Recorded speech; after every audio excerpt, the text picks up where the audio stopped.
we know people that their remarriage, they took the woman's name. Oh, interesting. And the husband, the man, changed his name to her name. Interesting. And I'm going, why?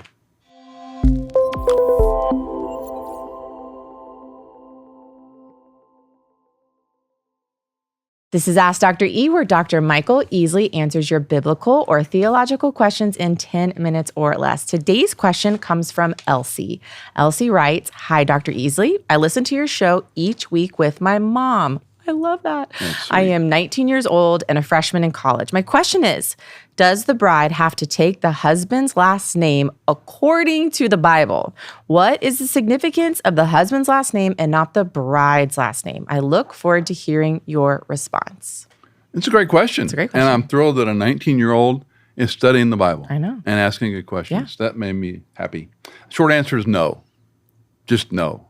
Okay? The Bible does not say you have to do it. Correct. Okay. But we're going to explain Why? some of the background. Sure. First of all, think about a cultural perspective, and you've heard me talk about this. If you married Tyler Seymour and you kept Hannah Easley as your name, you're just keeping My dad's father's name. The patriarch So lives on no matter what. You can't escape. Your father's name. There's no.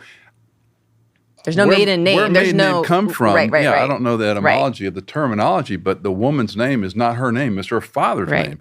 And I don't know how far back you'd have to go in antiquity. Well, you think like Adam and Eve, because for so long, right? It was just like from that town, you were such and such of town, and then you were so and so's son. Designate, yeah. So or daughter. So in the Jewish, and we'll get to that a little bit. In the Jewish patriarchy. It was always, Benjamin, Ben was the son of. And so the firstborn son was the key and we'll get to the Bible's perspective. But I just bring that up because I think some women in the feminist or personal identity movement said, no, I'm going to keep my name. Yes. I'm not going to take my husband's name. Yes. And for whatever cultural reason or personal reason, now a celebrity or maybe a physician who was Dr. Smith and they're getting married to someone else.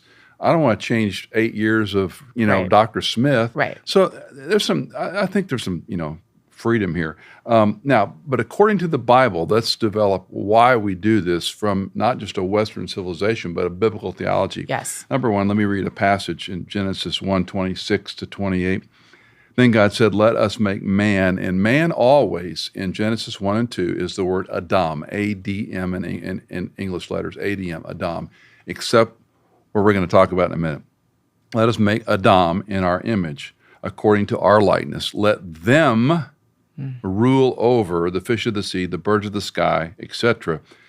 Verse 27, God created Adam, man, in his own image. In the image of God, he created him. Male and female, he created them.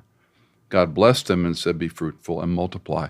So this repetition of Adam, A-D-M, out of the ground he formed the beasts of the field. Mm-hmm. Out of the ground he forms Adam. And it's a word play that reminds us, from dust we came, to dust we will return, this imagery.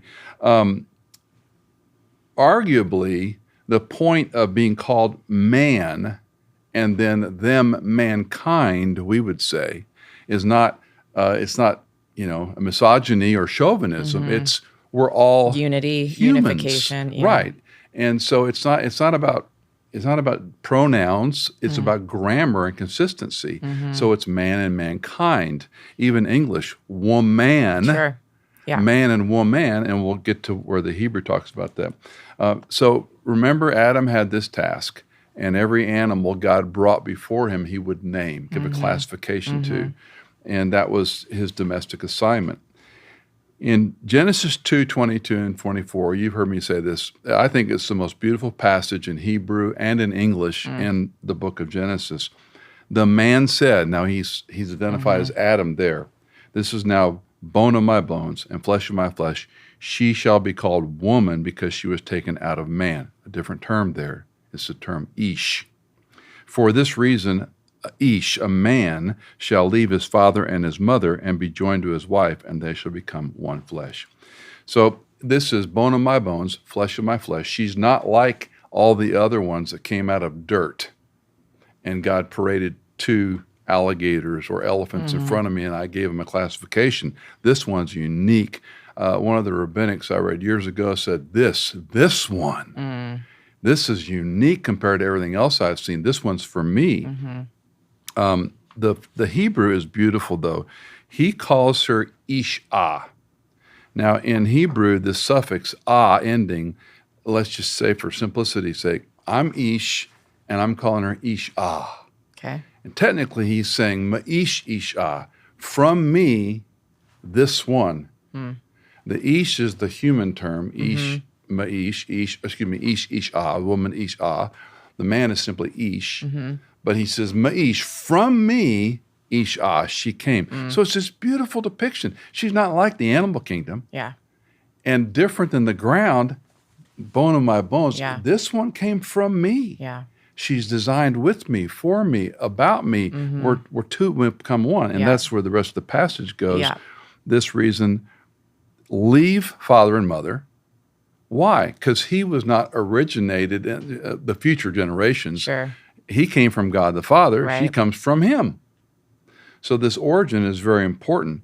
The 2 shall become one flesh. When I do a wedding service, I say it's more solidarity than chauvinism. You're taking the same name. Now, to Elisa's point, why not the woman's name? And that goes back to the created order, in my opinion. When you have a wedding ceremony, the father, if the family's intact and so forth, hands the bride away to the groom. Why are we doing that? We're reenacting the garden. God the Father brought the woman to the man.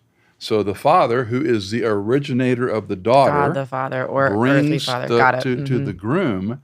And when I do a wedding, if things work out, I typically ask the father of the bride, when I ask you who gives this woman to marry its man, don't say her mother and I.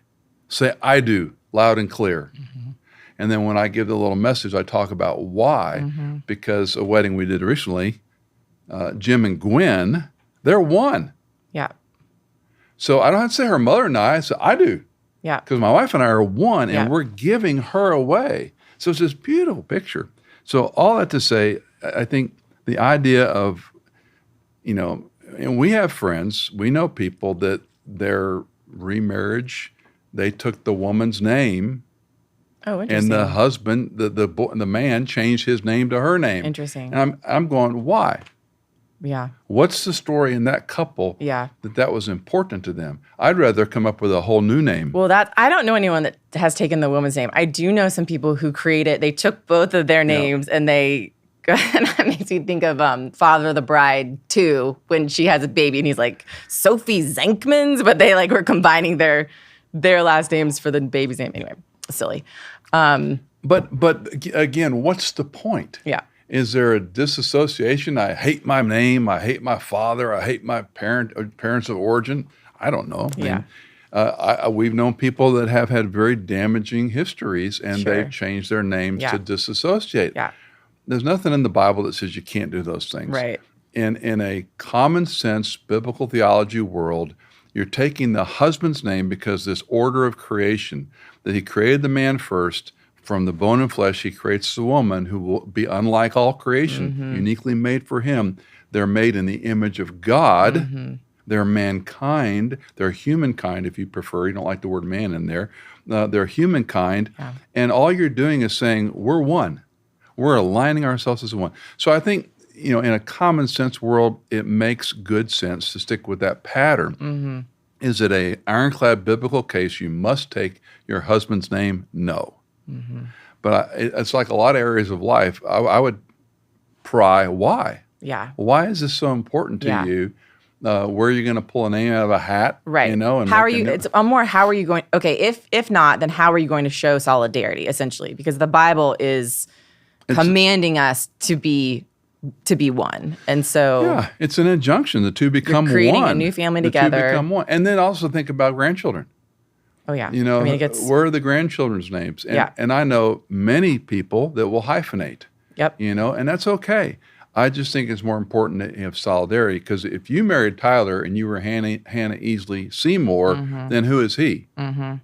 He's still Tyler Seymour. He's Right. not. He didn't put another name in Right. there. So again, it kind of pulls apart Right. this notion. Again, I know a woman who's a physician, longtime physician, Sure. got married later in life. It'd be a lot. It'd be a complicated. headache. It's to very change her name. complicated. Yes. I also know people that did. Sure. So I just think at the end of the day, why make a mountain out of a molehill on Right. this one? It's more important that you're following the best you understand the story. Again, and so much of the wedding ceremony we do is from Genesis 2. Yeah. Presents her to the man, and even the leave, cleave, become one flesh. Yeah. That's why parties walk up. So the dad hands off the daughter to the groom. They walk forward. And in the services I officiate, I point that out. I said, Jim said, I do, speaking in solidarity. He's giving her away. They're leaving and cleaving now. They're coming forward Yeah. and getting away from their family Yeah. demonstrably. And now the two become one flesh. So to me, it's a beautiful picture. As we say, don't let the world teach you theology. Yeah. Don't let the world soil what God meant beautiful. I like that. And if you're like me and you really love your maiden last name, you can just give it to your child as her first name. I took my husband's name, but I kept that last name close and I gave it to my daughter. So, And we love it. Anyway, I love it. I think it's great. Well, if you've got a question for Dr. E, call us, text us, email us. The info is in your show notes.